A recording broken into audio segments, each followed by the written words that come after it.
સુરતના ગોડાદરા વિસ્તારમાં 23 જાન્યુઆરીની રાત્રે એક હચમચાવતી ઘટના બની હતી. શ્રી સાઈ ક્લિનિક ચલાવતા ડોક્ટર શ્યામજી બલદાણિયા પર એક વ્યક્તિ દ્વારા એસિડ એટેક કરવામાં આવ્યો હતો. તો ગુરુવારે રાત્રે 8:30 વાગ્યાની આસપાસ એક વ્યક્તિ કેરબો લઈ ડોક્ટરના ક્લિનિકમાં ઘૂસ્યો અને સલ્ફ્યુરિક એસિડ વડે ડોક્ટર પર હુમલો કર્યો હતો અને આ સમગ્ર ઘટનાના સીસીટીવી પણ સામે આવ્યા છે.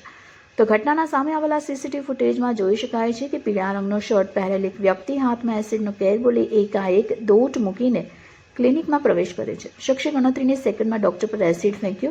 આ હુમલા બાદ ડોક્ટર બલદાણિયા આ શખ્સ સાથે ઝપાઝપી કરતા જોવા મળે છે અને તે શખ્સને ધક્કો મારીને ક્લિનિકની બહાર કાઢી મૂકે છે. ત્યારબાદ ડોક્ટર ગંભીર રીતે દાઝી ગયા હતા. મદદ માટે નજીકના મેડિકલ સ્ટોર સુધી દોડી જાય છે. આ ઘટનામાં ડોક્ટર શ્યામજી બલદાણિયાની હાલત નાજુક હોવાની માહિતી મળી રહી છે. ઘટના બાદ તેઓને તાત્કાલિક સારવાર માટે ખાનગી હોસ્પિટલમાં ખસેડવામાં આવ્યા છે.